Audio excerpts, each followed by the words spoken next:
Hello guys, അപ്പം ഞങ്ങളിന്ന് മന്തി കഴിക്കാൻ വന്നേക്കാണ് കേട്ടോ. വർക്കൊക്കെ കഴിഞ്ഞിറങ്ങിയപ്പോൾ എല്ലാവർക്കും വിശന്നു. അപ്പം ഞങ്ങളെല്ലാവരും കൂടിയിട്ട് മന്തി കഴിക്കാൻ വന്നേക്കാണ്. ഞങ്ങളിപ്പോൾ 4 പേര് മാത്രമേ എത്തിയിട്ടുള്ളൂ. ബാക്കിയുള്ളവരൊക്കെ മഴയത്ത് പെട്ടു ഗൈസ്. അവരെ വെയിറ്റ് ചെയ്തിരിക്കുകയാണ് ഞങ്ങൾ. ബാക്കി കുറച്ച് ടീംസും കൂടി എത്താണ്ട് അവരൊക്കെ മഴ കാരണം കയറി നിൽക്കുകയാണ്. അപ്പം അവർ വന്നിട്ട് വേണം ഞങ്ങൾക്ക് മന്തി കഴിക്കാൻ. അങ്ങനെ ഒരാളെത്തി. ഇനി ബാക്കി കുറച്ച് പേരും കൂടി എത്താനുണ്ട്.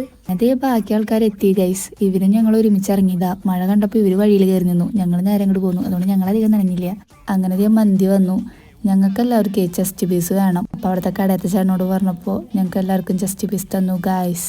വിശക്കണോണ്ടാണോന്ന് അറിയില്ല, മന്തി നല്ല ടേസ്റ്റ് ഉണ്ടായിരുന്നു. ഇതേ ഗോപിക ഇപ്പം എക്സ്പ്രഷൻ ഇടും മന്തി കഴിച്ചിട്ട്. ഗോപിയൊക്കെയാണെങ്കിൽ വിശന്നിട്ടേ അവൾ കുറേ നേരമായിട്ട് കുറച്ച് മന്തി റൈസ് എങ്കിലും കിട്ടിയാൽ മതി എന്ന് പറയായിരുന്നു.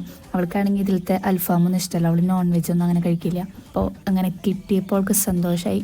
അതാണ് എക്സ്പ്രഷൻ. അങ്ങനെ എല്ലാവരും പ്ലേറ്റും ക്ലീനായി തുടങ്ങി ഗൈസ്. ഞാനൊക്കെ വേഗം തിന്നു, കാരണം വിശന്നിട്ട് പറഞ്ഞിരുന്നില്ല. അപ്പം അത്രേ ഉള്ളൂ ഗൈസ്, ബൈ.